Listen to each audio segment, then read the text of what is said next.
des calcaires, des terres cuites, du grès. Voilà. Alors Dominique, elle va nous montrer où est-ce que vous allez chercher du grès. Sur un vieux mur en Alsace. Donc c'est une rose des Vosges. C'était une maison qui était en train de s'effondrer. Donc je l'ai récupéré par terre. Voilà. C'est le principe en fait du mosaïque, c'est de tout récupérer. Pour essayer d'en faire quelque chose de beau et quand on a bien préparé, on repasse avec une pince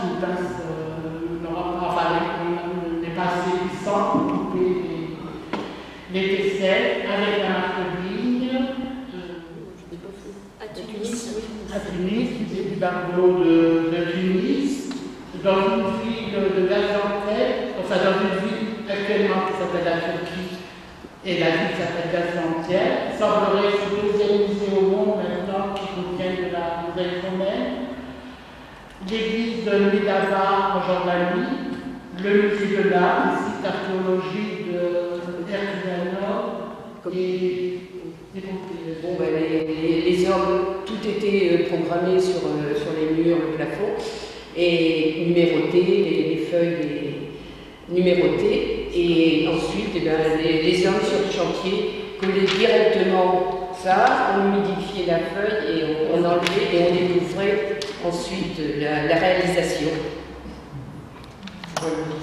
Quelque chose, c'est-à-dire à la fin de l'époque byzantine et à la découverte de Fakina, dans la peinture, on a découvert comment maintenir les pigments.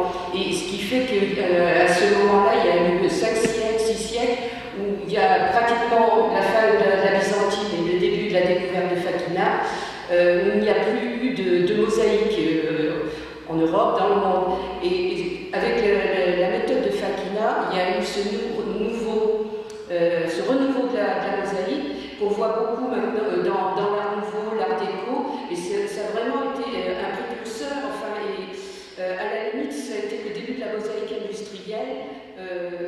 En fait, les femmes, c'est-à-dire qu'il y avait du travail que les femmes faisaient à la maison, et les hommes ensuite prenaient les plaques et allaient sur les chantiers pour coller, pour faire les travaux. Voilà, c'est le début de la mosaïque un peu industrielle. en galette, pour ça, on les galettes, on reste un carnet déguisé. Et ça se casse à la mosaïque, alors que le brouillard, ça peut se tailler à la pince. D'accord.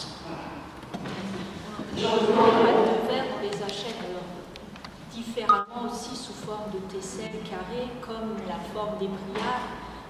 C'est autre chose que ce qu'on appelle C'est pas la même qualité. Il y a un dosage de plomb, ça c'est dans le verre qui est différent. Alors, on appelle aussi pâte de verre, pas forcément ce matériel. les petits carrés, qui se collent aussi à la colle. Et eux qui se travaillent à la pince, comme les Et les briards sont fabriqués en France, à Briare, pas ailleurs. Alors que les pâtes de verre, ça vient plus d'Italie. Mais après, les pâtes de verre carrées, ça peut être fabriqué. Oui, en Algérie, on évite. Mais après, il y a en Italie aussi, les bizazas. Oui, les Italiens ont beaucoup été rachetés par les Espagnols aussi, donc les entreprises. Mais c'est vrai qu'il y a un seul fabricant aussi qui fait vraiment de l'émaux de verre, comme ça, en France, la maison Albertini. Bon, ils ont des origines italiennes, ça fait 5 générations qu'ils sont en France, mais ils ont une gamme de couleurs de 1500 couleurs. C'est-à-dire dans les rouges, ils ont 10 rouges, des opaques, des transparents.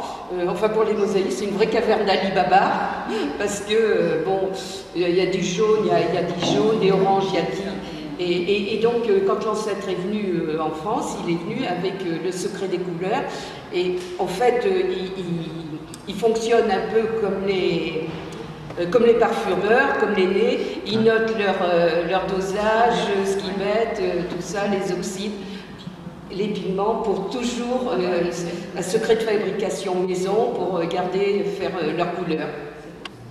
C'est vrai quand on y va.